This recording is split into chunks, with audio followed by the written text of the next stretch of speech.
अभी समय होगा जो विशेष समय है, और हम आज के उपासना का आखिरी घड़ी में आए हैं, जब हम परमेश्वर की वचन की ओर जाएंगे। परमेश्वर का जो आत्मिक वचन परमेश्वर ने अपने दास डॉक्टर शेखर अंकल के द्वारा रखे हैं, और मैं इस समय अंकल को दूंगी और वो आगे का वचन और वचन के साथ ये उपासना करेंगे। तो फिर से आप सबों को मेरा मसीह नमस्कार, और आप सबों का आज के वो उपासना में प्रभु का जन होके मैं भी स्वागत करता हूँ। Welcome to listen the word of God. परमेश्वर के वचन को सुनेंगे आज के दिन। कुछ अद्भुत बात जो प्रभु ने मुझसे कहा। फिर से मैं बार बार एक बात बोलता हूँ, जो वो मुझसे कहता है। मेरे से पूछ रहे थे आज मेरी टीम के लोग कि आज का थीम क्या होगा, मतलब मुझे नहीं मालूम। तो मैं इधर आने के बाद प्रभु जो बताता है वही मैं आपसे कहता हूँ। आज के दिन एक लाइन पढ़ेंगे और तब अंदर एंटर करेंगे। पहला पहला यूहन्ना 3 अध्याय उसका एक पद पढ़िए। देखो, पिता ने हमसे कैसा प्रेम किया है कि हम परमेश्वर की संतान कहलाए, और हम भी है, और हम है भी। हाँ, अच्छा हुआ सुधार लिए। एकदम ठीक ठाक पढ़ना है भाई। फिर से एक बार देखो, पिता ने हमसे कैसा देखो, ये बोलता है देखो पिता ने हमसे कैसा प्रेम किया। है कि आगे हम परमेश्वर की संतान कहलाए। हम परमेश्वर की संतान कहे नहीं, लिखा है कहलाए। कहलाना मतलब दूसरे लोग आपको देखकर कह सके कि हम परमेश्वर की संतान हैं। और क्या लिखा आगे, और हम हैं भी। ये मुख्य बात है, ये हमारा पार्ट है। परमेश्वर ने तो हमारे लिए ओपन डोर किया कि हम उसके नजदीक आए, उसके संतानों में गिनती हो हमारी। पर हम हैं या नहीं, ये मुख्य बात है।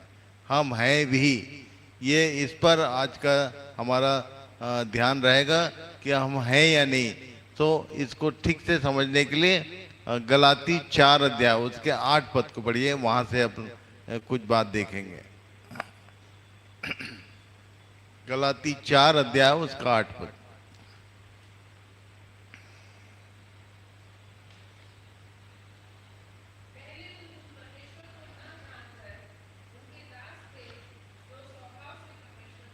लिखा है कि पहले तुम उसको न जानकर, नहीं जानते थे हम। अभी भी हम लोग सब ये जो रोज हम लोग अध्ययन करते हैं, आंखें परमेश्वर के वचन में अपना ध्यान लगाते हैं, क्यों? कि हम उसके विषय में कुछ जानना चाहते हैं, कुछ उसको समझना चाहते हैं। इसलिए ये मुख्य बात है। और इसलिए मुझे भी इंटरेस्ट आता है जब क्योंकि प्रभु ने मुझे सिखाने को नियुक्त किया है, इसलिए सीखने वाले होते हैं तो मुझे बड़ा आनंद आता है। तो यहाँ सीखने वाले लोग हैं, हम जानने का प्रयास कर रहे हैं। पर ये मुख्य बात नहीं, उसके बाद एक बात और ऐड किया उसमें, पढ़िए आगे।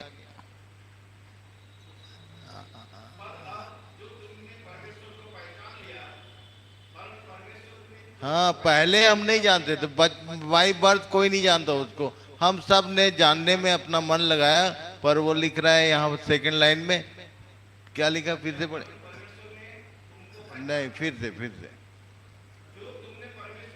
जो तुमने परमेश्वर को पहचाना, वरन दोनों बात है। अच्छा, मैं बताऊं एक बात, आप कितना उसको पहचानते हैं आप पता नहीं।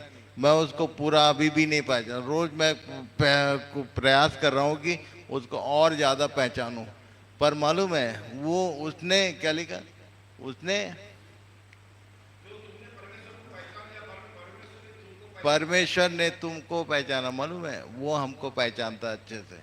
What I am, what you are, he knows better. हम उसको, आप उसको कितना जानते हैं ये मुख्य बात नहीं, वो कितना हमको जानता है।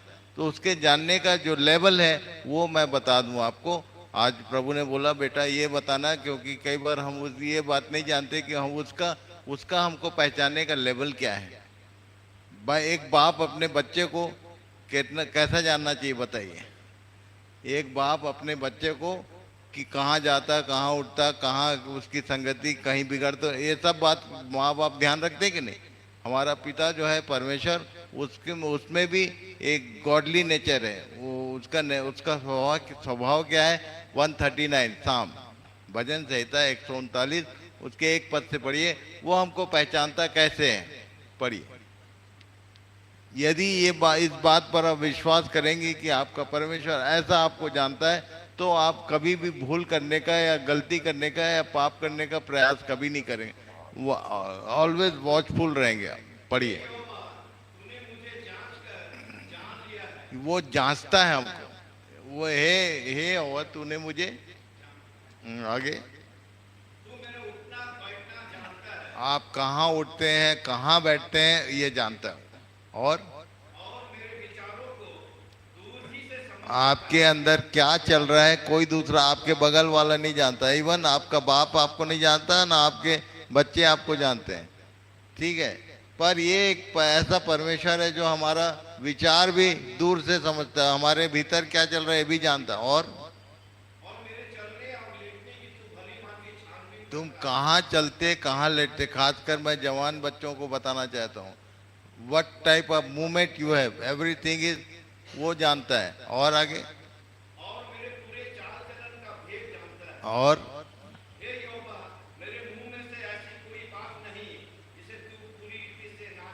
हम लोग की जो मुंह में बातें होती ना, एक से एक होती है, बड़ी बड़ी बात कि कुछ भी बोलने से कोई नहीं डरता कभी। अपनी जुबान अपना जीभ, कुछ भी बोलो, पर याद रखना ये फंसाने वाला है एक दिन। आगे रुको रुको, एक लाइन बाईपास हो गया लग रहा है, फिर से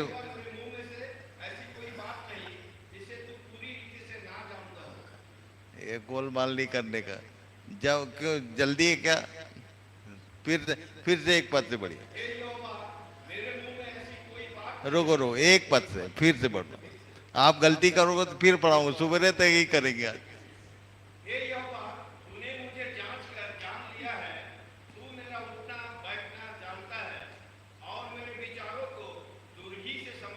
आगे ये पूरी लाइन गायब हो गया था। मेरे चलने और भली भांति छानबीन, कोई ऐसा बाप नहीं होगा जो अपने बच्चे का छानबीन ना करता हो। यदि वो छानबीन कब शुरू होती मालूम है, जब बाप को डाउट हो जाए कि कुछ तो गोलमाल है इसका, तभी छानबीन शुरू होती।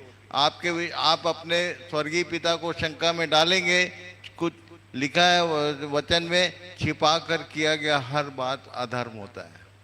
तो आप कोई भी काम ऐसा मत करो जिस, अच्छा मैं कई बार समझाता हूँ, यीशु ने प्रार्थना किया 17 अध्याय 1 पद पढ़िए यूहन्ना का, यूहन्ना 17 का 1।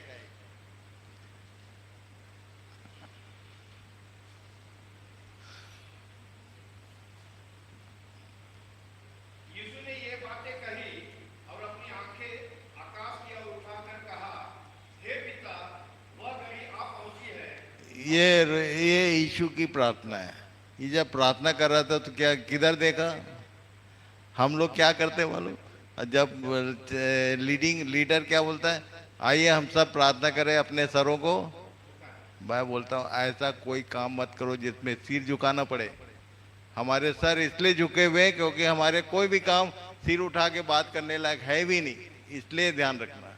इसलिए हम किसने बोला, बाइबल में कहीं लिखा है प्रार्थना करते समय सिर झुकाना, आंख बंद करना, कहीं नहीं लिखा है। ये हमारा सिर उठाने लायक है ही नहीं। यीशु को देखो, he is our model, follow him. क्या लिखा, फिर से पढ़ो। यीशु ने ये बातें कही और अपनी आंखें आकाश की ओर उठाकर कहा, अपनी आंखें आकाश की ओर उठाकर कहा, क्योंकि वो तो अपनी पिता पर आंख में आंख डाल के बात कर रहा हो, अपनी बात कह रहा है। हम अपने बाप से कब एक बच्चा सिर झुका के बात करता है, जब कुछ लफड़ा करके आया। हम लोग सब लफड़ेबाज लोग, विश्वासी तो है पर सारे लफड़ेबाज, जिनका जिनका सिर झुका हुआ सब कुछ ना कुछ गोलमाल करके आया, इसलिए सिर झुका। इसको याद रखना, बी प्रैक्टिकल बोल रहा हूँ मैं, ठीक है। तो ये ऐसा पिता है जिसने मुझे जान लिया। कहाँ तक जानता है, भली भांति छानबीन करता है। जब दिल्ली का कभी कभी न्यूज़ सुने हो आप लोग, किसी नेता का जब टेप होता है, फोन कॉल रिकॉर्ड होता है, तब मानहानि का दावा किया जाता है कि मेरे पीछे आदमी लगाए किसी ने, ऐसा बोलते हैं। सुना है, गलत बात है ना। तो आपके पीछे परमेश्वर खुद ही लगाए, वो बोलता है भली भांति छानबीन करता है। मलाकी 3:16 क्या बोला? मलाकी 3:16। ये सब याद रखना, मैं हर बार आता हूं तो यह पढ़ाता हूं।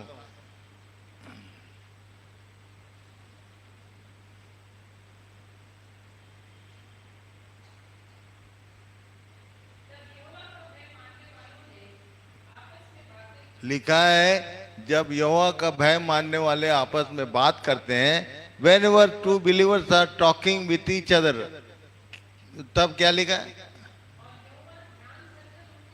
जब जब भी भय मानने वाले इकट्ठे होते हैं और बात करते हैं, पूरी दुनिया का बात सुनने का उसके पास टाइम नहीं।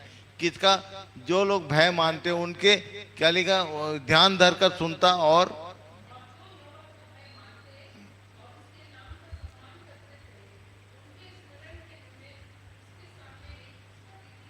सारी बातें रिकॉर्ड होती हैं।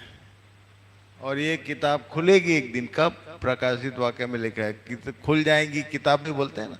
एक गाना गाते हैं बड़ा मजे से, अच्छा लगता है गाने में भी सुनने में भी।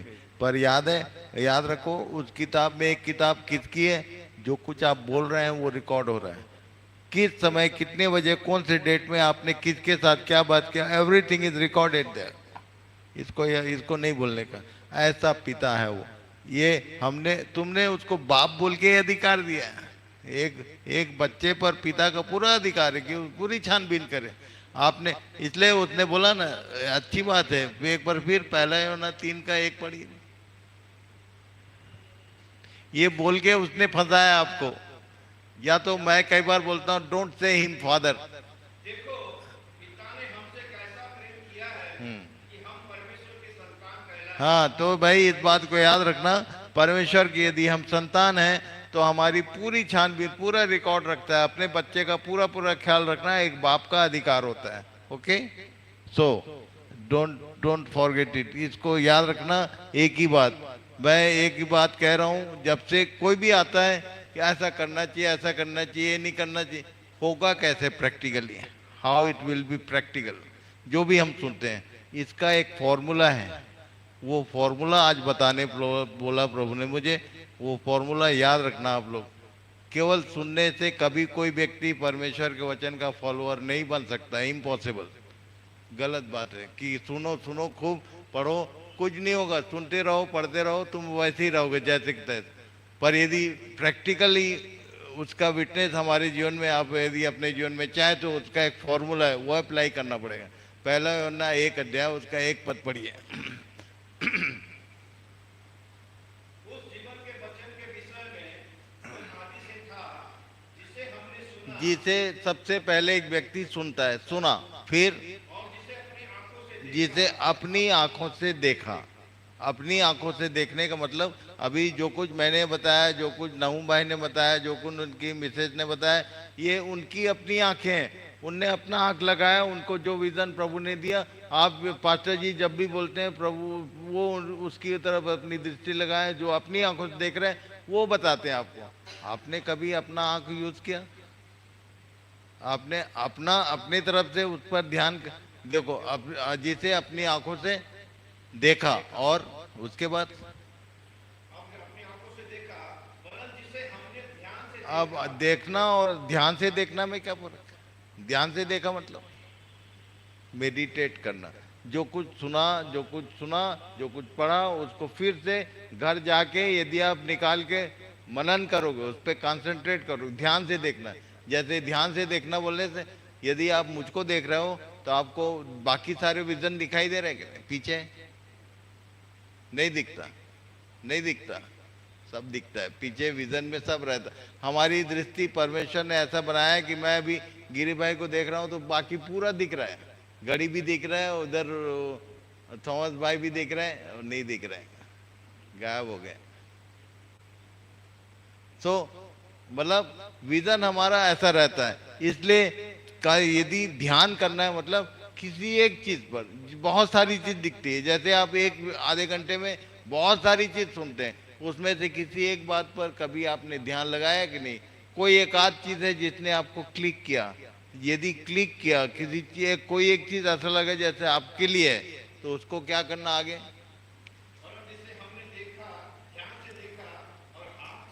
ये स्पोकन वर्ड को छूने का क्या मतलब? ये क्या पागल है क्या? बोले हुए शब्द को हाउ यू कैन टच, इसका मतलब है अप्लाई करना, प्रैक्टिकल करना। छूने का मतलब सुनना, वचन, जीवन के वचन को सुनना, अपनी आंखों से अपनी आंखें यूज करना, फिर उस पर ध्यान करना, ध्यान से देखा, उसके बाद छुआ, छुओगे तो रिजल्ट है आगे, तब जीवन प्रकट होता है। कौन कौन सा? जो इटर्नल लाइफ है हमारे अंदर प्रकट होगा, जिसे क्या लिखा है आगे, हमने उसे देखा। सबसे पहले जीवन में कुछ फर्क होगा तो एक व्यक्ति विशेष जिसके भीतर फर्क हो उसको दिखता है, किसी और को नहीं दिखेगा। उसके बाद क्या? तब गवाही आती है। अभी तक अब गवाही सुनता हूं मैं हर जगह, जब भी कोई गवाही होती है तो मैं अपना पूरा कान लगाता हूँ कि ये शारीरिक बातें बोलेगा कि आत्मिक। शारीरिक बातें बोलने से मेरा कमर दर्द था, सिर दर्द था, पैर दर्द था, ये ठीक हो गया, ये शारीरिक गवाही। आत्मिक गवाही, मेरा जीवन ऐसा था, अब मेरा जीवन ऐसा हो गया। अभी अभी बचाया, छुड़ाया, क्या क्या गा रहे थे गाने में? Is this true? जो हम गा रहे थे वो सही है कि सारे लॉयर्स लोग हैं, कि सारे झूठे लोग? हुआ कुछ नहीं है, गा रहे ऐसा हो गया वैसा हो गया, सब झूठ बात। जैसे एक चर्च में मैं गया, वो हमारे हिंदी एरिया में एक गाना गाते हैं दान ऑफरिंग के समय। कौन सा गाना मालूम? सब मैं देता हूँ। सुना है आप लोग? यहाँ भी गाते हैं, अच्छा सुर लगा के लंबा लंबा, सब मैं देता हूँ। और जब तक वो चंदे वाला आता है तब तक सबसे छोटा, कई बार बड़ा निकल गया गलती से तो मैं देखा हूँ चिल्लर भी निकाल लेता। 100 का नोट यदि निकल गया गलती से तो उसी में से चिल्लर। ये ईसाई लोग का डुप्लीकेट लाइफ, बोल कुछ रहे हैं कर कुछ रहे हैं। इसलिए ये यदि आप प्रैक्टिकल होना चाहते तो परमेश्वर के वचन में ये फॉर्मूला है, सुनने से नहीं बनेगा। सुना, अपनी आंखों से देखा, ध्यान से देखा, छुआ, 4 बातें, तब जाके जीवन प्रकट होगा। तब आप मुंह खोलोगे तो आपके जीवन में जो कुछ हुआ उसकी बातें निकलेंगी। ठीक? तो प्रभु आप सबों को आशीष दे। अभी रुफीना बोलेगी कि will go ahead.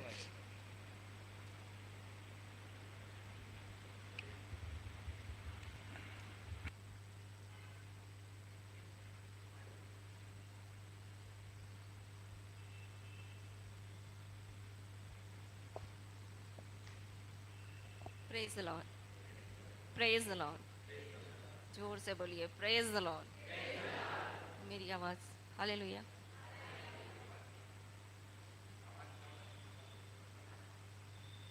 Praise the Lord. अभी अपन भैया से सुन रहे थे कि परमेश्वर आपको पहचानता है। कब पहचानता है? कब पहचानता है? निकालिए मेरे साथ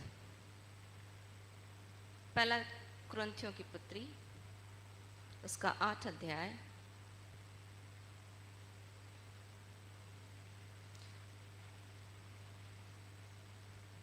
पहला कुरिन्थियों की पत्री, उसका 8 अध्याय 3 वचन। परंतु यदि कोई परमेश्वर से प्रेम रखता है तो परमेश्वर उसे पहचानता है। किसको पहचानता है? फिर से बोलिए, किसको पहचानता है? जो परमेश्वर से प्रेम करता है। भैया भी बता रहे थे पहला यूहन्ना उसका 1 अध्याय 1 पद। फिर से पढ़ेंगे अपन उसको।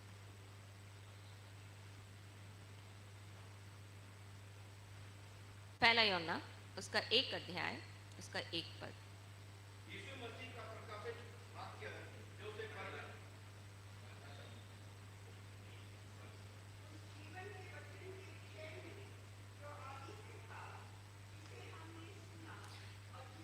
जीवन का वचन। कल अपन देख रहे थे ना, जो बातें मैं पर जाओ और जीवन का संदेश दो, है ना, नए जीवन के संदेश को दो। प्रेरितों के काम उसका 5 अध्याय 20 पद अपन ने पढ़ा था कि जाओ, स्वर्गदूत बोलता है चेलों को कि जाओ और जीवन की बातें बताओ। और ये जीवन कैसे प्रकट होगा? बोलता है जब हमने पढ़िया। जिसे हमने सुना,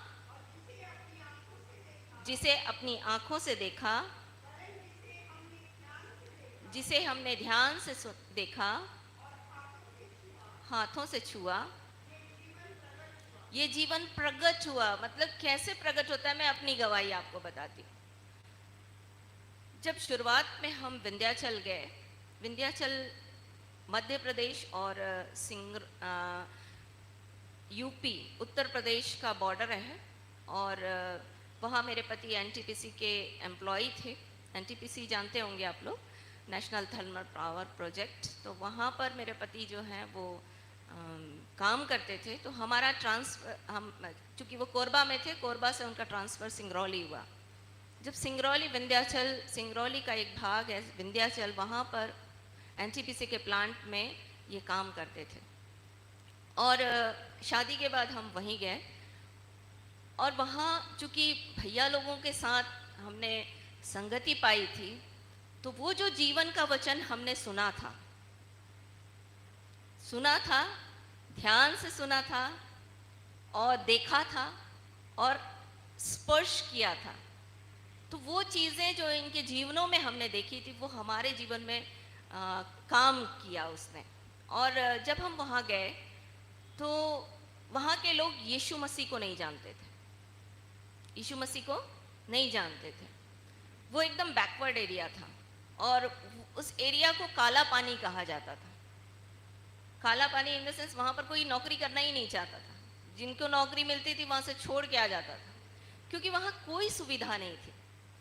और आपको मैं बताऊं कि वहाँ पर जब ट्रेन चलती थी, तो कटनी से सिंगरौली एक ट्रेन चला करती थी, और उस ट्रेन में गांव वाले चढ़ा करते थे।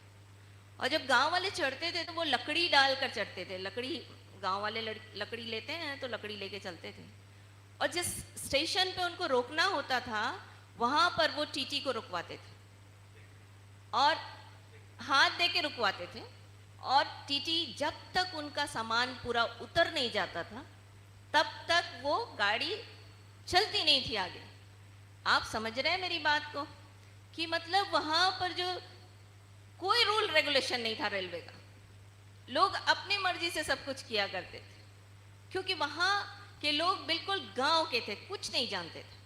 और वो दो धर्म को बात जानते थे, एक मुसलमान धर्म और एक हिंदू धर्म। वहाँ दो कम्युनिटी ज़्यादा थी, इसलिए वो लोग दो को जानते थे। तो इसके अलावा उन लोग किसी को नहीं जानते थे, वो यीशु का नाम नहीं जानते थे, और यीशु कौन है वो नहीं जानते थे।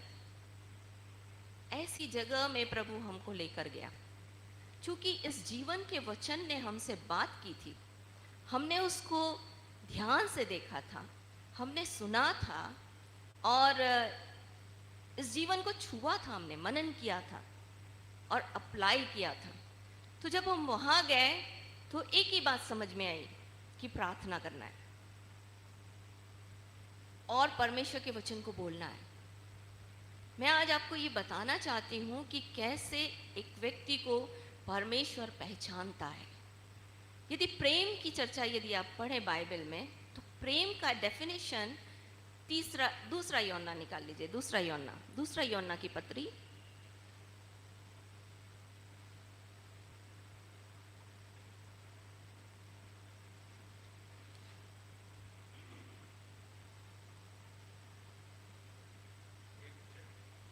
छह पद पढ़िए।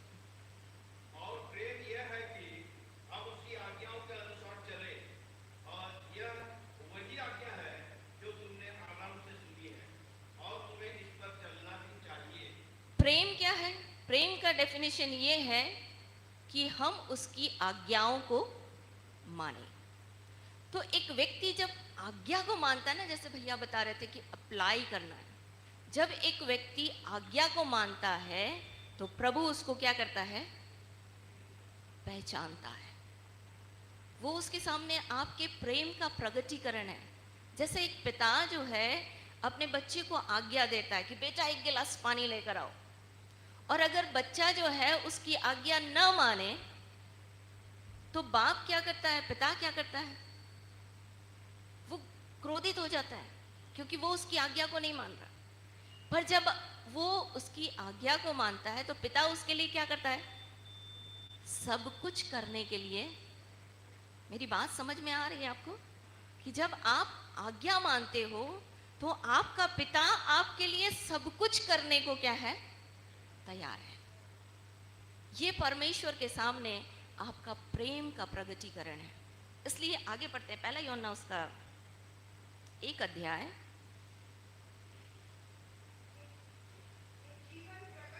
हम्म हम्म हम्म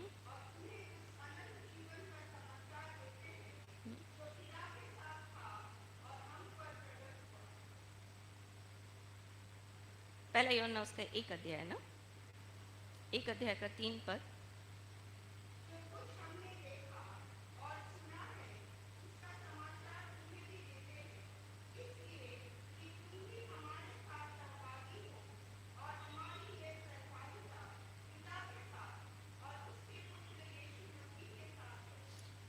सहभागिता, परमेश्वर के साथ रिलेशन। क्रिश्चियनिटी कुछ नहीं है, इंटीमेसी विद गॉड, परमेश्वर के साथ एकदम घनिष्ठता से मिल जाना, यही है क्रिश्चियनिटी। और जैसे मैं आपको अपनी गवाही बता रही थी, फिर मैंने प्रार्थना करना उस स्थान के लिए शुरू किया। बहुत कुछ है, फिर कभी मौका मिला तो बताऊंगी कैसे ये शुरू हुआ। पर जब मैंने प्रार्थना शुरू की, प्रभु, क्योंकि मेरी जो सर्वेंट थी उसको मुझसे 500 रुपये चाहिए थे और उसको बकरा बलि चढ़ाना था, तो मैंने उसको दे दिया बलि, पैसे दे दिए उसको 500 रुपये। सोचिए 90 में 500 रुपीज़ बहुत मायने रखता था। मैंने उसको 500 रुपये दे दिए और मैंने पूछा क्या करेगी देवमती? तो उसने बोला कि मैडम मैं ना इसको ले जाऊंगी, बकरा हम लोग चढ़ाएंगे हमारे घर के देवता के लिए और बलि करेंगे और उसका खून काट के हम लोग उसको फ्राई करके सब खाएंगे प्रसाद के रूप में। ये सब उसने मुझे बताया। पर पवित्र आत्मा ने जिस वचन को मैंने सुना था यहाँ, जो मैंने देखा था, मनन किया था, वो मुझे स्ट्राइक किया। ये किया कि प्रभु 2000 साल पहले आपने अपना बलिदान चढ़ा दिया। परमेश्वर का वचन बोलता है अब किसी और बलिदान की आवश्यकता नहीं है। पर इनको तो पता ही नहीं है। आज आपके खड़गपुर में ऐसे बहुत सारे लोग होंगे जो इस काम को कर रहे होंगे और उनको पता नहीं होगा। तो मैंने प्रार्थना शुरू की। 13वें दिन उनका, वो 14वें दिन वो उसके घर में, मैंने उसको बोला था कि मैं तेरे घर में आऊंगी। मैंने उपवास किया, 14 दिन तक उपवास किया। मैं अपनी बड़ाई के लिए नहीं बता रही हूँ आपको, मैं ये बता रही हूँ कि मैंने कैसे परमेश्वर के काम को अपने जीवन में देखा, उस क्षेत्र में देखा। उपवास किया तो मैंने सोचा कि परमेश्वर का वचन बोलता है कि ये तेड़ ऐसी जाति है जो बिना और उपवास और प्रार्थना के नहीं जाती।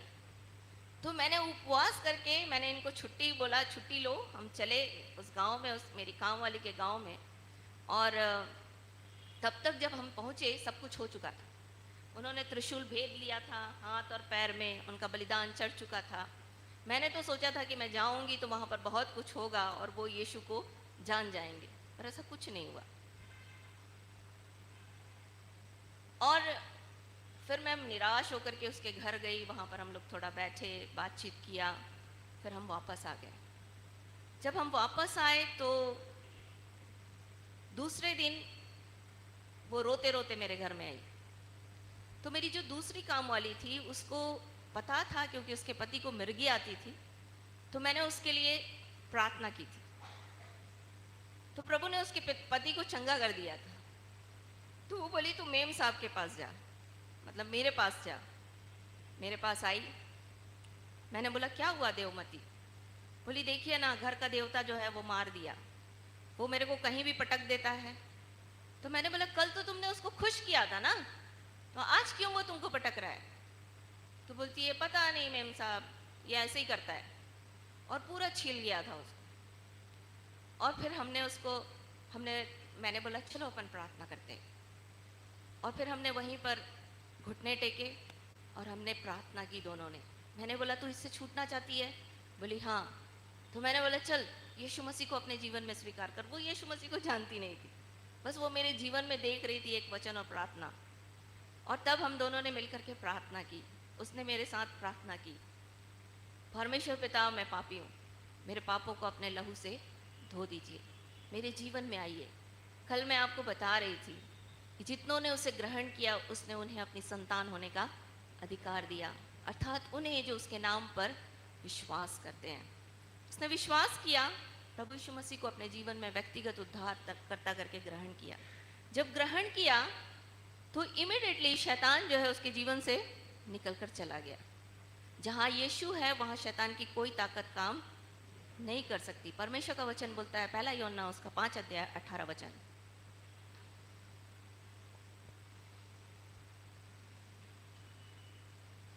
हम जानते हैं कि जो कोई परमेश्वर से उत्पन्न हुआ है वो पाप नहीं करता, पर जो परमेश्वर से उत्पन्न हुआ उसे वो बचाए रखता है और वह दुष्ट उसे छूने नहीं पाता। जब आप परमेश्वर के संतान हो जाते हो तो परमेश्वर आपको पहचानता है, क्योंकि आपने उसकी एक छोटी सी आज्ञा मानी। आपने उसको क्या कर दिया, अपने जीवन में जगह दे दी। आपको पता, उत्पत्ति उसके 2 अध्याय में जिस घर को परमेश्वर ने बनाया था, अदन की वाटिका को, वो अदन की वाटिका से परमेश्वर ने आदम और हवा को निकाल तो दिया, पर ये परमेश्वर का प्रेम था कि वो उसको छोड़ना नहीं चाहता था। अनाज्ञाकारिता बच्चे करते तो हैं परंतु पिता उनको अलग अपने से नहीं करता। तो उसने योजना बनाई। कैसे पता? उसने तंबू बनवाया। यदि आप निर्गमन की किताब उसके 25 अध्याय में पढ़ेंगे तो वहां पर परमेश्वर ने मूसा को बोला कि मैं तुम्हारे बीच में निवास करना चाहता हूँ। तो परमेश्वर ने तंबू बना दिया। फिर तंबू बना करके मंदिर बनाने की योजना आई। मंदिर बन गई। मंदिर भी तहस नहस हो गया, तंबू भी लपेट कर रख दिया गया और मंदिर भी नबूकदनेस्सर के द्वारा समाप्त कर दिया गया। जहां जहां परमेश्वर रहना चाहता था वो स्थान क्या हो गए, खत्म होते गए। परमेश्वर ने एक परमानेंट योजना बनाई, वो था मेरा और आपका हृदय। यहां पर रहना चाहता है वो, और उसके अंदर लाने का एक ही तरीका है, जितनों ने उसे ग्रहण किया उसने उन्हें अपनी संतान होने का अधिकार दिया। तो एक व्यक्ति के अंदर परमेश्वर का आत्मा आ जाता है। मैं आपको क्यों बता रही हूँ ये सब, क्योंकि भैया ने दोपहर में भी बोला कि क्या आपके यहाँ नए लोग आ रहे हैं, क्या आपके यहाँ नए लोग बाहर से आ रहे हैं, क्योंकि आपके बच्चे की संख्या बढ़ रही है। पर क्या वो जो लोग यीशु को नहीं जानते वो आ रहे हैं? मैं इसलिए अपनी गवाही बता रही हूँ कि अगर परमेश्वर आपको पहचानेगा ना तो वो जीवन क्या हो जाएगा, प्रकट हो जाएगा। उसको कोई छिपा नहीं सकता है। फिर वो जीवन बहने लगेगा और फिर लोग आपके पास, इतनी जगह होगी कि आपके पास, इतने लोग होंगे कि आपके पास जगह नहीं बचेगी। आपको मालूम, उस स्थान पर आज के समय में बहुत सारी कलीसियाएं खड़ी हो गई और बहुत सारे लोग यीशु को जान गए। उस एक स्त्री के द्वारा परमेश्वर ने उस स्थान पर कई जगह काम किए। एक छोटा सा इंसिडेंस मैं आपको एक बताऊंगी कि परमेश्वर का वचन कैसे सच्चा है। जो चीज़ आप पकड़े हो ना, ये हूबहू वैसे ही काम करती है जैसे इसमें लिखा हुआ है। मैं एक गांव में गई, वहां पर जन्म के अंधे को लाया गया और मुझे कुछ नहीं समझ में आया। मैंने यूहन्ना 9 अध्याय, पवित्र आत्मा ने मुझे स्मरण दिलाया। यूहन्ना 9 अध्याय में प्रभु यीशु मसीह ने थूक साना आंख में लगाया, बोला जा शीलो के कुंड में धो ले। पवित्र आत्मा ने मुझे यूहन्ना 9 अध्याय दिखाया। थूक तो लगा नहीं सकती थी क्योंकि थूक लगाऊंगी तो सब भगा देंगे। तो मैंने बोला बेटा पानी लेके आओ। पानी लाया गया। मैंने वहां की मिट्टी ली, उसके आंख में लगाई और एक बहन मेरे साथ और थी, नीलम करके। मैंने उसको बोला जा बेटा इसको धुलवा दे। शिलो का मतलब ही होता है भेजा हुआ। तो मैंने वहां पर शिलो का कुंड तो नहीं था, मैंने उसको भेज दिया। जब भेज दिया और उसने उसकी आंख धुलवाई वो आज भी देखता है। हालेलुया। उसकी छोटी छोटी आंखें हैं, वो बाय बर्थ अंधा है, पर उसकी आंख प्रभु ने खोल दी। मैं इसलिए आपको ये बता रही हूं कि ये किताब सच्ची है। जिस बात को ये बोलता है ना, हूबहू वैसे ही आज भी कर रहा है। वो कल, आज और युगान युग एक सा है। और उसी गांव में फिर जब सब लोगों को पता चला कि ये अंधा रंग पहचान रहा है, ये चीजें देख रहा है, फिर नेक्स्ट टाइम पूरा गांव, जो वहां के बड़े बड़े लोग थे, कॉलेज के प्रोफेसर, पंडित, गायत्री मंदिर के पुजारी और सब बड़े बड़े लोगों ने मुझे न्योता भेजा। इसलिए नहीं कि मेरी तारीफ करें इसलिए नहीं, यीशु का नाम लेकर के इस गांव में मत आना बोले। 2 गांव के लोगों ने मुझे घेर लिया, और जब घेर लिया तो मेरे यहाँ के जिन लड़कों, जो भाई लोग थे, उन लोग बोले दीदी डरना मत, लाठी लेके आए हुए हैं, पहली लाठी हम पर पड़ेगी फिर आप तक पहुंचेगी। और तब सबसे गवाही पूछी गई। हम 12 लोग गए हुए थे, और जब अगर मैं बीच में बोलती थी तो पंडित जी बोल देते थे चुप रहिए मैडम, पेन कॉपी पकड़ लीजिए, जब आपको मौका मिलेगा आप बोलना, बीच में मत बोलिए। फिर मैं थक गई बीच में बोल बोल के। मैंने बोला होली स्पिरिट, पवित्र आत्मा, एक क्लू दो ना, क्योंकि ये सारे संस्कृत में बोल रहे हैं, मुझे संस्कृत आती नहीं मैं इनको क्या जवाब दूंगी। फिर लास्ट में एक भाई ने, जो वहां का मास्टर है, उसने बोला मैडम को भी बोलने का मौका दिया जाए। मैं जब खड़ी हुई, पवित्र आत्मा ने एक वचन दिखाया। मैंने बोला पंडित जी आप बोल रहे थे ना कि पेन कॉपी पकड़ लीजिए और तब आपको मौका दिया जाएगा, तब आप बोलना। मैंने बोला मेरा प्रभु का वचन बोलता है लूका 19 अध्याय में कि मैं तुझे ऐसा बोल और बुद्धि दूंगा कि कोई तेरा सामना नहीं कर सकेगा। और तब मैं खड़ी हुई। उन दिनों, शुरुआती दिनों में, मेरे पति ने मेरे बाइबल में एक श्लोक लिखा था, अस्तोमा सतगमय तम सोमा ज्योतिर्गमय मृतोर्गमामृतम।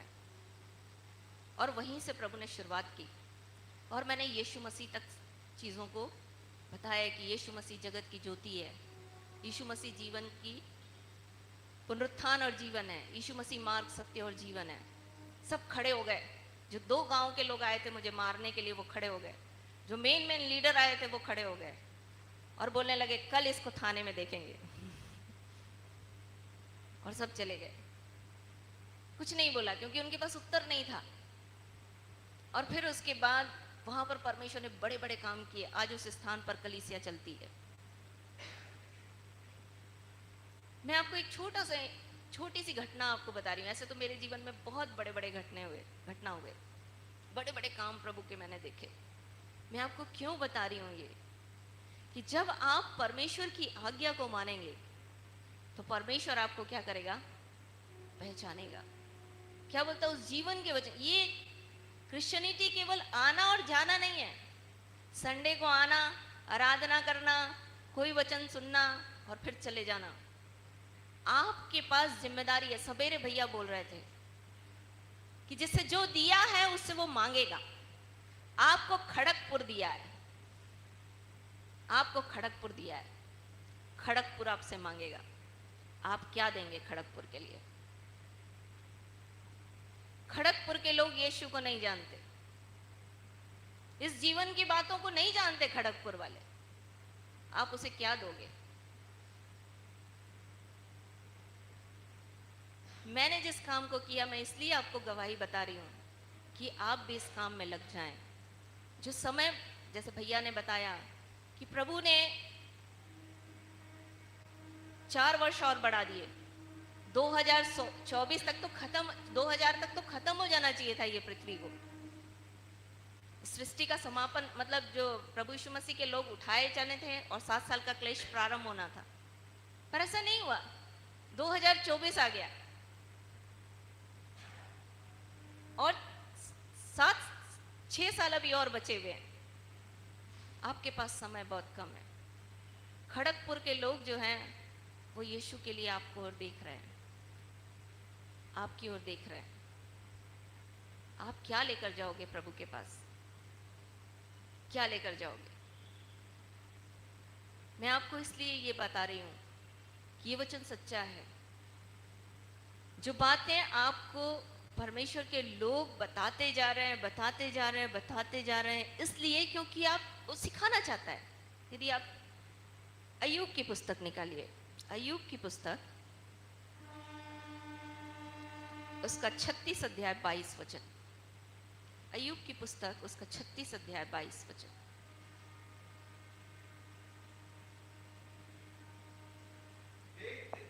परमेश्वर अपनी सामर्थ से बड़े बड़े काम करता है, उसके समान शिक्षक कौन है? परमेश्वर क्या है? शिक्षक है। जैसे भैया बता रहे थे कि परमेश्वर आपके ऊपर नजर लगाए हुए है। परमेश्वर का वचन बोलता है, यदि आप भजन संहिता उसका 11 अध्याय निकालिए, 3 पद पढ़िए। भजन संहिता उसका 11 अध्याय 3 पद। यदि निवेश भागी जाए तो धर्मी क्या कर सकता है? परमेश्वर का सिंहासन स्वर्ग में है। कौन सा पद है? उसकी 4 पद। परमेश्वर अपने पवित्र भवन में है, परमेश्वर अपने पवित्र भवन में है, परमेश्वर का सिंहासन स्वर्ग में है, परमेश्वर का सिंहासन स्वर्ग में है। उसकी आंखें मनुष्य की संतान को नित्य देखती रहती है। कैसे देखते रहती है? कैसे देखते रहती है? हमेशा देखते रहती है ना? पर आगे एक बड़ी बात लिखी है, और उसकी पलकें उनको जांचती है। उसकी पलक जो है वो आपको और मेरे को क्या करती है? वो देख रहा है आपको, आप क्या कर रहे हो। क्या आप केवल संसार में लगे हुए हो या आपको आत्मा की चिंता है? मैं हर जगह जाती हूँ। अभी पिछले दिनों मैं बस्तर गई थी, वहां पर टीआई से मेरी बात हो रही थी। मैंने उनसे पूछा, एक व्यक्ति यदि मर जाए, जैसे मान लीजिए हमारे घर का कोई व्यक्ति है, वो मर गया और मरने के बाद सब लोग उसको देखने आते हैं ना, आखिरी दर्शन करने आते हैं ना, तो क्या बोलते हैं उसके घर वाले? वो तो चला गया। बोलते हैं कि नहीं बोलते? चला गया बोलते हैं ना। क्यों? वो तो उसकी बॉडी तो वहीं पड़ी हुई है, पड़ी हुई है ना। पर क्या बोलते हैं? हाँ, वो तो चला गया। तो क्या चला गया? हाँ, उसकी आत्मा चली गई, और आत्मा ही उसका नाम है। आज आपकी पहचान आपकी आत्मा से है। यदि आपकी आत्मा आपके पास नहीं है ना, तो आपका घर का कितना भी प्रिय व्यक्ति होगा, कितना भी बड़ा आप घर बना ले, कितनी भी बड़ी नौकरी से पैसा जमा कर ले, बैंक का बैलेंस बना ले, कुछ कर ले, आपको सेकंडों में वो घर से बाहर कर देंगे। जिन बच्चों के लिए आप मेहनत कर रहे हो, वही बच्चे आपको तुरंत क्या करेंगे? वहां से निकाल देंगे। निकालते हैं कि नहीं? वो एक सेकंड भी आपको नहीं रखेंगे। क्यों पता? क्योंकि इस शरीर से आपकी बदबू आएगी। इसका मतलब आप जो हो वो कौन हो? आप जो हो वो कौन हो? आपकी आत्मा। तो आप शरीर के लिए इतना मेहनत कर रहे हो, खाना खिला रहे हो, सुबह से शाम तक मेहनत कर रहे हो, इस आत्मा को क्या खिला रहे हो? मेरी बात समझ में आ रही है आपको? समझ में आ रही है? आप अपनी आत्मा को क्या खिला रहे हो? मैंने ये गवाही अपनी बड़ाई के लिए नहीं दी आपको। मैंने ये काम इसलिए आपको बताया कि परमेश्वर का वचन सच्चा है। जिस आत्मा की वो चर्चा करता है, जिस आत्मा के लिए उसने अपने आप को दे दिया, वो यूं ही नहीं दिया, वो आपकी आत्मा की खरीदारी के लिए किया। कि जिस कर्ज को आपने ले लिया था शैतान के हाथ से, उस कर्ज को चुकाने के लिए वो अपने आप को दे दिया। और ये तब होगा जब परमेश्वर के वचन को आप सुनोगे, परमेश्वर के वचन को ध्यान से सुनोगे, आप परमेश्वर के कामों को देखोगे और क्या करोगे? उसको छूओगे। जब आप छूओगे ना, तो ये जीवन प्रकट हो जाएगा। और जब प्रकट होगा तो कोई आपको रोक। आपको पता, 10 साल मेरा केस चला। 10 साल बजरंग दल ने मेरे ऊपर केस किया था। 10 साल मेरा केस चला। जिस दिन केस शुरू हुआ था, उस दिन ये मेरी सबसे बड़ी गवाही है। जिस दिन मेरा केस हुआ, मुझे टीआई ने फोन किया कि आप अपने लिए वकील यहाँ से मत रखना, बाहर से रखना। और मैंने बोला चाय पानी से चल जाएगा क्या? बोला आपसे और चाय पानी नहीं बाबा नहीं, क्योंकि इससे पहले जब गाड़ी तोड़ दी गई थी जहां पर ये केस हुआ था, तो चक्का को उन लोगों ने रख लिया था, गाड़ी रख ली थी अपने कब्जे में, और चूंकि गाड़ी किसी दूसरे की थी और हमको उसको वापस करना था, तो वो जो ड्राइवर था वो हर समय फ़ोन किया करता था कि दीदी दिलवा दो ना गाड़ी दिलवा दो ना गाड़ी थाने से, ये देते जाते हैं तो वापस नहीं करते, देते नहीं है गाड़ी। तो लड़कों को भेजती थी तो लड़के लोगों को भगा देते थे पुलिस वाले। तो एक दिन मैंने फ़ोन किया टीआई को, मैंने बोला क्यों लिखा है सत्यमेव जयते, थाने में क्यों लिखा है सत्यमेव जयते, क्या सत्य किया है आपने बताओ, क्या सत्य किया? इसलिए वो डरते थे। जब मैं एसडीएम के पास गई, मैंने एसडीएम से बोला मेरा परमेश्वर का वचन बोलता है जो भलाई करना जानता और नहीं करता है वो पाप है।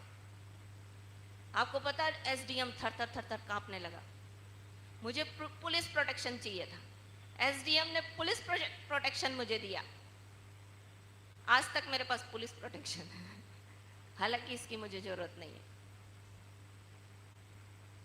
इसकी मुझे, क्योंकि परमेश्वर की सेना चलती है ना, वो सेनाओं का ही हुआ है, उसकी सेना हमारे साथ चलती है।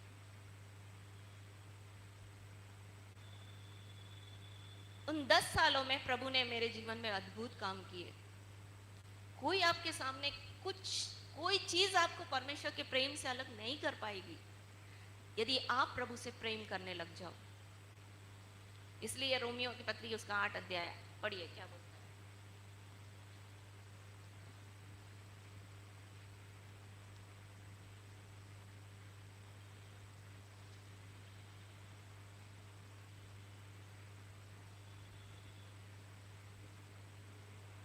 37 और 38 पद और 39 पद।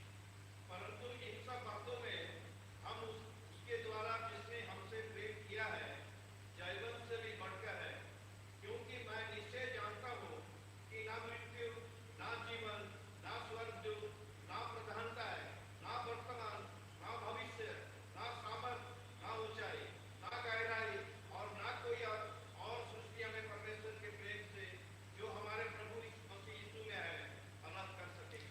आपको प्रभु के प्रेम से कोई अलग नहीं कर पाएगा, क्योंकि प्रभु आपको क्या करता है, पहचानता है। आप प्रभु की आज्ञा में लग जाओ, प्रार्थना वचन में लग जाओ। केवल सुने हुए वचन, सुनना भी है, सुनना नहीं है ऐसा नहीं है, हमने सुना तब तो हमारे जीवन में काम हुआ। आज मेरे से ये बहन पूछ रही थी कि आप क्या करी हो, आप डॉक्टरेट की हो ना, मैंने बोला हाँ। तो बोलती पीएचडी की हो ना, मैंने बोला हाँ। बोले किस में पीएचडी की हो, मैंने बोला फिलॉसफी में। तो बोले वहां तो प्रेजेंटेशन आप कर लेती होगी, सामने सबके जाती होगी बोलने के लिए, ये सामने बैठी है अभी, जाती होगी अपने सामने बैठते हुए, बोलती होगी आप सामने, पर फिर भी आपके पैर कांप रहे थे उस दिन। मैंने बोला हाँ पैर कांप रहे थे, क्योंकि मेरे गुरुजी बैठे थे। इनके सामने मैंने कभी नहीं बोला, तो मेरे पैर कांप रहे थे। मैं बड़े बड़े लोगों के सामने खड़े होके बोल सकती हूँ, पर उस दिन मुझे इतना डर लग रहा था, मैं बार बार इनसे पूछ रही थी कि मेरा क्या कंप्लेन है बताओ। मतलब कोई कमेंट्स तो भैया ने किया होगा। मेरा बताने का तात्पर्य ये है कि यदि आप प्रभु से प्रेम करेंगे, प्रभु आपको क्या करेगा, पहचानेगा। और प्रेम का तरीका ये है कि आप उसकी आज्ञाओं को मानने लग जाओ। आज्ञा क्या है? परमेश्वर की आज्ञा कठिन नहीं है। आज्ञा ये है कि जो बोल रहा है उसको सीधा मान लो। अगर बोल रहा है वचन पढ़ना है पढ़ो, प्रार्थना करना है करो, शरीर के काम से अलग होना है हो जाइए, और फिर उसके बाद देखिए आपको कोई नहीं रोक पाएगा। ये खड़गपुर मसीह के लिए जीत लिया जाएगा। हालेलुया। आप चाहते हैं जीतना चाहते हैं? जैसे प्रभु ने मेरे लिए काम किया वैसे आपके लिए भी काम करे। तो आज निर्णय लीजिए कि प्रभु हम आपकी आज्ञाओं को मानेंगे। आपका निर्णय रिकॉर्ड होगा जब हम सेवा करने जाते थे, रात के 12-1 बजे, रात के 3 बजे हम लोग एक गांव से दूसरे गांव जाया करते थे। और जब जाया करते थे तो मोटरसाइकिल में रहा करते थे। एक भाई था, क्योंकि मेरे पति को ड्यूटी जाना रहता था, मेरा बेटा छोटा था, तो भाई लोग मेरे को इधर उधर गाँव ले जाया करते थे, जहाँ पर लोगों को वचन सुनाना रहता था। तो रात के 12 बजे से हम यज्ञ में गए, और यज्ञ में प्रभु ने इस्तेमाल किया। 12 बजे यज्ञ खत्म हुआ, और उसके बाद हम दूसरे गांव जाने निकले। बड़ी ठंड थी, उस क्षेत्र में बहुत ठंड पड़ती है, और चूंकि खेत रहता है तो पूरी खेत रात के समय में एकदम वो एरिया ठंडा हो जाता है। और नदी क्रॉस करके जाना पड़ता था, एक नदी क्रॉस करके दूसरा गांव, फिर दूसरा नदी क्रॉस करके तीसरा गांव, ऐसे जाना पड़ता था। तो रात को जब भाई लोग मेरे को गाड़ी से लेकर जाया करते थे तो बोलते थे, दीदी अपना पैर ऊपर कर लो, क्योंकि हमारा तो गीला हो जाएगा चलेगा, आपको गीला नहीं होना चाहिए। जब इतना हम लोग परिश्रम कर रहे थे तो वो भाई बोलता था, दीदी क्या परमेश्वर ये सब चीज देख रहा है, क्या ये देख रहा है? तो मैं उसको बोलती थी कि केशव, ऑडियो और वीडियो दोनों चल रहा है। कैसे चल रहा है? ऑडियो भी चल रहा है और वीडियो भी चल रहा है।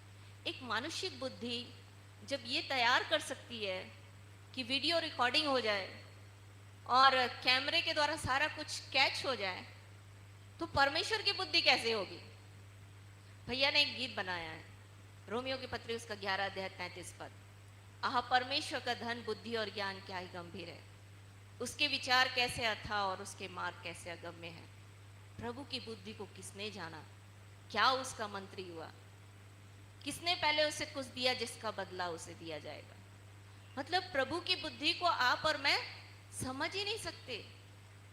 पहला कुरिन्थियों उसका 1 अध्याय जब आप पढ़ोगे 29 पद में तो बोलता है, मनुष्य अगर मूर्ख भी बुद्धिमान भी हो ना, तो वो परमेश्वर की मूर्खता से, परमेश्वर की मूर्खता मनुष्य की बुद्धिमता से भी बढ़कर है, बोलता है। तो परमेश्वर इतना बुद्धिमान है, और उस बुद्धिमान परमेश्वर के पास कैसा होगा सोचिए। यदि आप प्रकाशित वाक्य उसका 4 अध्याय पढ़ेंगे तो वहां पर परमेश्वर के सामने, सिंहासन के सामने 4 प्राणी हैं, और उन 4 प्राणियों के लिखा है कि उनकी आंखें ही आंखें हैं। कैसी हैं? अनगिनत आंखें हैं, आंखें ही आंखें हैं। भैया बता रहे थे ना कि जैसे सब कुछ को वो देख रहा है ना, देख रहा है। तो आप जो कर रहे हो वो देख रहा है। आज मेरा आपके पास प्रश्न है, आप आत्मा के लिए क्या कर रहे हो? जिस आत्मा में आप हो, जो आपकी पहचान है, उसके लिए आप क्या कर रहे हो कि परमेश्वर आपको पहचान ले। धन्य है वे जो इस भविष्यवाणी की पुस्तक को पढ़ते, सुनते और इसमें लिखी हुई बातों को मानते हैं। आपको पता, बहुत सारी सेवा चेलों ने की। 6 अध्याय में जब कलीसिया में गड़बड़ी शुरू हुई तो उन्होंने एक ही काम प्रारंभ किया। बोले, हम इस काम के लिए इसको निर्धारित कर देते हैं, पर हम तो वचन और प्रार्थना में लगे रहेंगे। अगर आज आप निर्णय लेते हैं कि मैं वचन और प्रार्थना में लग जाऊंगी, लग जाऊंगा, और वचन और प्रार्थना ही आपको आज्ञाकारिता तक लेकर चलेगी, क्योंकि फिर पवित्र आत्मा आपका अगुवाई करेगा। परमेश्वर का वचन जितना ज्यादा रहेगा ना, उतना पवित्र आत्मा काम करता है। उत्पत्ति की किताब उसका 1 अध्याय 2 वचन में बोलता है कि गहरे जल के ऊपर परमेश्वर का आत्मा मंडराता था। ये गहरा जल क्या है? भजन संहिता उसका 29 अध्याय उसका 1 वचन पढ़िए, 2-3। हे यहोवा के पुत्रों, यहोवा ही का गुणानुवाद करो, यहोवा की सामर्थ और महिमा को मानो, यहोवा के नाम की ऐसी महिमा करो जो उसके योग्य है। भेंट लेकर उसके आंगनों में आओ, पवित्रता से शोभायमान होकर उसका धन्यवाद करो। आगे पढ़िए। यहोवा की वाणी मेघों के ऊपर सुन पड़ती है, प्रतापी ईश्वर गरजता है। यहोवा घने मेघों के ऊपर रहता है। उस घने मेघों में यदि आप हिंदी में उसका फुट नोट पर पढ़ेंगे ना, तो क्या लिखा है, पढ़िए।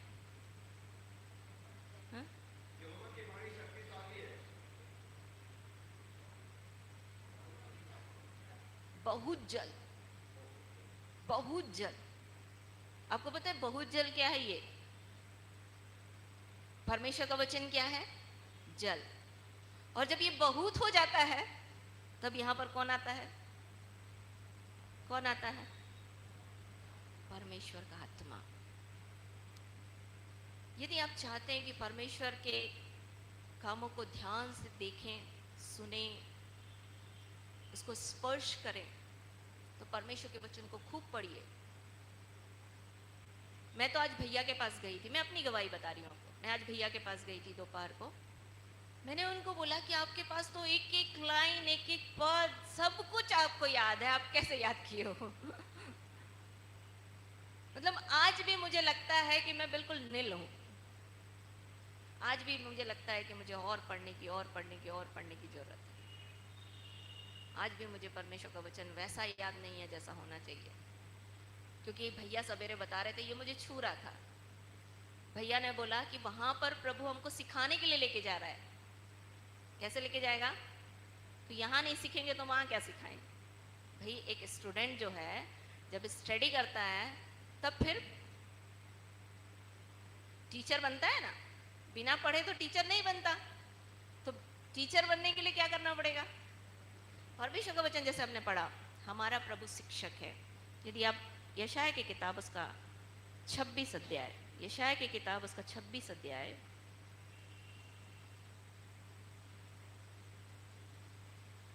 उसका 29 वचन,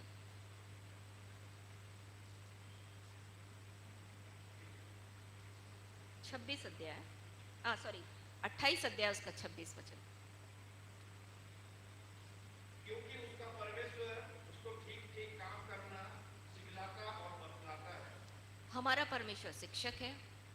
यदि आप वचन और प्रार्थना में लग जाएंगे तो प्रभु आपको सिखाएगा और आपको बताएगा कि क्या करना है। तब ये खड़गपुर जीत लिया जाएगा। कोई भी उस काम से जो परमेश्वर करना चाहता है उसको कोई रोक नहीं सकता। यशाया की किताब उसका 43 अध्याय बोलता है, जब परमेश्वर काम करना चाहे तो उसको कौन रोक सकता है? आज मैं एक को नहीं देख रही हूं। भैया बोल रहे थे बहुत थोड़े लोग हैं। नहीं, थोड़े लोग नहीं हैं। एक किसको भगा सकता है पता है आपको? एक व्यक्ति कितने को भगा सकता है? कितने दुष्ट आत्माओं को भगा सकता है? कितनों के जीवन में परमेश्वर के वचन को पहुंचा सकता है? पता है आपको? पहले यहोशू के समय में बोलता है कि एक 1000 को और 2 10,000 को भगाएगा। यहोशू की पुस्तक में यदि आप पढ़ोगे और निर्गम व्यवस्था विवरण में पढ़ोगे, मूसा प्रार्थना कर रहा था तब बोल रहा था एक 1000 के बराबर और 2 10,000 के बराबर। पर परमेश्वर ने ऐसा बड़ा काम किया कि जब दाऊद ने कितने को मारा बोलता है? शाऊल ने तो 1000 को, पर दाऊद ने लाखों को मारा। आज में आपको हो सकता है कि लग रहा हो कि इतनी छोटी सी भीड़ है, पर एक कितने के बराबर है? कितने के बराबर है? कितने के बराबर है? आप लाखों के जीवन में परमेश्वर के काम को कर सकते हो। लाखों के जीवन में एक काफी है। परमेश्वर उस एक को ढूंढ रहा है जो खड़ा हो जाए। आपको पता, मैं जब मेरा केस हुआ और मेरे को वहां से अंडरग्राउंड होना था, मेरे पास फोन आ रहा था कि अंडरग्राउंड हो जाओ, अंडरग्राउंड हो जाओ, अंडरग्राउंड हो जाओ, क्योंकि तुमको अरेस्ट कर लेंगे। तो मैं रो रही थी। मैं बर्तन धोती थी, रोती थी, खाना बनाती थी, रोती थी, क्योंकि मुझे नहीं पता था कि मैं कहाँ जाऊंगी। और बार बार फोन आ रहा था कि तुमको यहाँ से निकलना है। और चूँकि मेरा बेटा छोटा था और मेरे पति नौकरी करते थे, तो मैं सोचती थी कि मैं कैसे जाऊंगी तो मेरे घर का खाना कम से कम एटलीस्ट, जब मैं सेवा करने जाती थी तो जितने दिन के लिए बाहर जाती थी उतने दिन का खाना फ्रिज में डंप करके जाती थी। अभी तो मेरे को पता ही नहीं था कि मैं कहाँ जा रही हूँ और कब आऊँगी। तो मैं रो रही थी और मैं प्रभु से बोल रही थी कि प्रभु कितने दिन का बनाओ। और मैं रो रही थी कि प्रभु मैं इतना वचन करी हूँ इस क्षेत्र में, और अगर मैं आज भाग गई, मैं आज अगर इस जगह से निकल गई तो फिर दोबारा यहाँ पर आके कभी वचन को नहीं बोल पाऊंगी। और मैं रोती रही। पर प्रभु ने आ करके एक वकील को मेरे घर में उसी समय भेजा, और जैसे वो मेरे घर आया उसने बोला मैं हूं। मैं इतनी खुश हो गई। कौन होता है मैं हूं? कौन होता है मैं हूं? बस मैंने बोला मेरा काम खत्म। अब मुझे कहीं जाने की जरूरत नहीं, क्योंकि मेरा प्रभु आ गया मेरी सहायता करने के लिए। फिर मैं अंडरग्राउंड नहीं हुई, और उस क्षेत्र में आज भी जाके परमेश्वर के वचन को बोलती हूँ, क्योंकि वहां कई कलीसियाएं प्रभु ने खड़ी कर दी। जो भैया आपको बता रहे हैं वास्तव में ये जीवन है। मैंने करके देखा, आप भी करके देखिए। मैंने किया, सिंगरौली बदल गया। आज रायपुर में कई जगहों में काम हो रहा है, कई लोगों के जीवन में काम हो रहा है। जो ये आपको बता रहे हैं, यदि आप उनको ध्यान से सुनकर उसको अप्लाई करेंगे ना, ये खड़गपुर आने वाले समय में शायद नेक्स्ट ईयर जब भैया आए तो यहाँ पर एक बड़ी भीड़ होगी, जो ऐसे लोगों की होगी जो यीशु को नहीं जानते थे, जिन्हें आप यीशु में लेकर आए। हालेलुया। तो प्रभु आपको आशीष दे। और 1 मिनट मेरे साथ खड़े होकर के प्रार्थना करेंगे। यदि परमेश्वर के वचन ने आपसे बात किया है तो आज निर्णय लीजिए कि प्रभु मैं आपसे प्रेम करना चाहती हूँ, ताकि आप मुझे पहचाने। प्रभु मैं इस खड़गपुर को बदलते हुए देखना चाहता हूँ। प्रभु मेरी आत्मा में मेरे को उस भोजन की आवश्यकता है। जिस आत्मा में मैं हूँ, वो आत्मा जो है मेरे जीवन के लिए जो आपने मुझे दी है, उसके लिए मैं कुछ कर पाऊं। क्योंकि जब आप इस आत्मा को आप लेकर जाओगे तो परमेश्वर पूछेगा कि क्या लेकर आए हो, क्या लेकर आए हो। तो आप क्या जवाब दोगे? आप खड़गपुर को क्या बोलोगे कि खड़गपुर प्रभु आपने मुझे खड़गपुर में रखा, मैं खड़गपुर लेकर आई हूं, मैं खड़गपुर के लोगों को लेकर आई हूं। आप ऐसा बोल पाओगे? निर्णय लीजिए। आज प्रभु ने आपको अवसर दिया है। ये अवसर परमेश्वर के सामने रिकॉर्डेड है, ये रिकॉर्ड हो रहा है, ऑडियो और वीडियो दोनों। यदि आपके अंदर लग रहा है तो मेरे साथ प्रार्थना करिए। परमेश्वर पिता, आज से मुझे तैयार करिए। मैं आपसे प्रेम करती हूँ। मैं जानती हूँ आप मुझे पहचान रहे हैं। प्रभु मेरे द्वारा इस खड़गपुर पे अपने अनुग्रह को प्रकट करिए। प्रभु अपनी आत्मा के द्वारा मेरी अगुवाई करिए।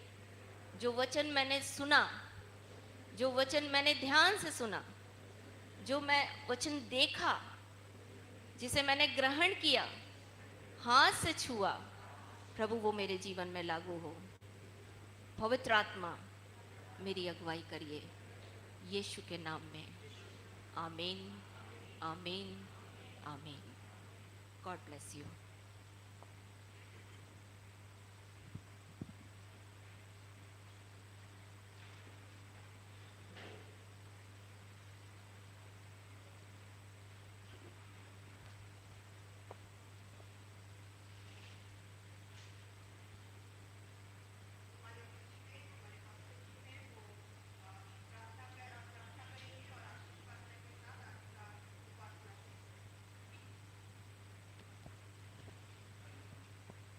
आइए हम प्रार्थना करें। स्वर्गीय पिता, हम आपको बहुत बहुत धन्यवाद देते हैं। आपने प्रभु हमें यह अवसर दिया कि हम तेरे वचनों से सुने, इसलिए हम आपको बहुत बहुत धन्यवाद देते हैं। प्रभु हम प्रार्थना करते हैं वो वचन हम अपने जीवन में जैसे हमने अपने प्रार्थना में अंगीकार किया, प्रभु हम प्रार्थना करते कि उसी की तरह प्यार प्रभु जी हम अपने जीवन को बिताने पाएँ। और प्यार प्रभु पवित्र आत्मा की सामर्थ, पवित्र आत्मा की अगुवाई हमारे जीवन पर तू दे प्रभु, क्योंकि तेरा वचन कहता है कि पवित्र आत्मा जो है वो हमारी अगुवाई करेगा। पवित्र आत्मा हमें सिखलाएगा, बतलाएगा और हमें अपने राहों पर लिए चलेगा। प्रभु हम प्रार्थना करते हैं कि हमारे जीवन पर तेरा वचन हमारे जीवन को बनाने पाए, तोड़ने पाए, बनाने पाए और तेरे स्वरूप और स्वरूप देने पाए प्रभु, ताकि हम तेरी इच्छा के अनुसार और तेरे कार्य को दिन प्रतिदिन हम यहाँ पर हम आगे बढ़ाते रहने पाए प्रभु। तेरी सहायता से प्रार्थना करते प्रभु तेरे दास और दासी को, और जितने उनके साथ हैं प्रभु उन सबों को प्रभु तो बहुत आयश आशीष को दे, अपने हाथ को बढ़ा और उन्हें तो स्पर्श कर ले प्रभु, ये हम प्रार्थना करते हैं। प्यार प्रभु धन्यवाद देते हैं क्योंकि आपने शुरू से लेकर अब तक प्यार प्रभु जी आपने अपने अगुवाई में लिए चला, तेरे वचन से हमें परिपूर्ण किया, तरोताजा किया, हमसे बोला, बातचीत किया, स्मरण दिलाया, इसलिए हम आपको धन्यवाद देते हैं। धन्यवाद के साथ ये प्रार्थना यीशु के नाम से मांगते हैं, आमीन। आइए हम अपने स्थानों में खड़े हो जाएं और प्रभु की प्रार्थना करें। हे हमारे पिता तू जो स्वर्ग में है, तेरा नाम पवित्र माना जाए, तेरा राज्य आए, तेरी इच्छा जैसे स्वर्ग में पूरी होती है वैसे पृथ्वी पर भी हो। आज हमारे दिन भर की रोटी आज हमें दे, और जिस प्रकार हमने अपने अपराधियों को क्षमा किया वैसे तो भी अपने क्षमा करने परीक्षा में ना ला, परंतु अपने से बचा, क्योंकि राज और पराक्रम वही सदा होते रहे।